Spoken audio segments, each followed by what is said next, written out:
Seated guard can be a powerful tool to use against opponents that are trying to pass your guard. You're able to move faster than if you were in your back, and you also have more options to attack. Let's build here now 3 different strategies that you can do from your seated guard. So the first one has to do a lot with hand fights. You're gonna notice that when someone is trying to pass your guard from standing, they want to avoid giving you the legs to hand fight you. And what I want you to do is to snatch grips and create big pulls. It can be 2 against 1 in one hand. It can be 2 against each hand. A grip that I like to do a lot is to go double top and then start to pull.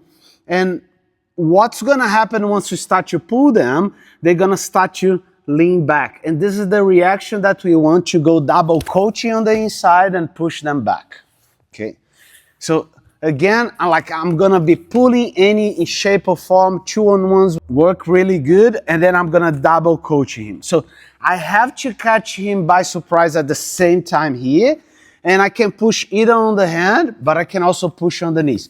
When he goes to the ground, we have 2 options.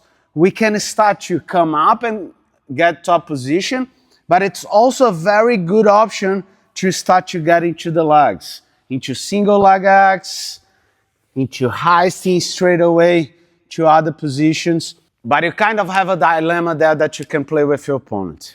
The more you hand fight with your opponents, the more they're gonna try to back away. And this is like when we start to get reactions that we can wrestle up with our opponents. So as I'm hand fighting here, I'm gonna do a big grip, and I want to go deep on the back of his knee. Now he cannot go back anymore, and actually when he goes back, he pulls me into a single leg. We're gonna come up, and then from here we can start to work in various ways to put our opponent to the ground. Very important detail on this. When you make the grip on the knee, you don't want to go with your fingers, because when he pulls back aggressively, you're gonna end up sleeping.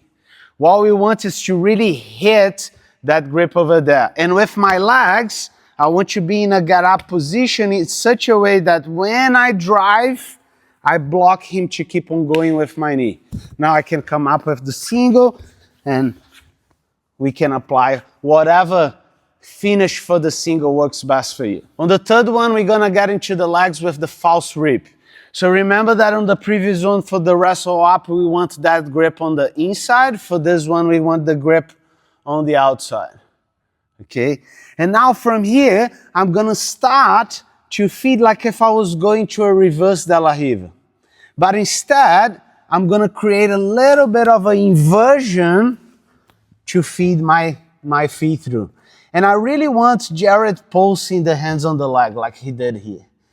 So let's turn on this. Because when he goes hands on the ground, I'm able to lift that foot, close a triangle, and put him down with the leg entanglement that I want. So the snatch comes from the outside now. The other leg can go on the inside. If this fails, it's totally fine just to stay on de la riva, okay? But what we want is to use that to start to invert and feed the leg through the inside. When we do that, he goes hands on the ground, and we're able to pass his foot to the inside. I have the control of the knee line. I can close a triangle, secure the second leg, and we fall into double trouble, where we can explore attacks on the top leg or even let it go, finish straight away into our inside heel hook. These are a few ways that you can use your seated guard to take the upper hand against your opponent. And if you like the way that we connect things and show Jiu-Jitsu in this channel, get an entire free guide that puts together a different way to think about Jiu-Jitsu, and I genuinely think that it's gonna help you with your journey. The link to download it is on the description of this video. Hope you enjoy, and see you on the next one.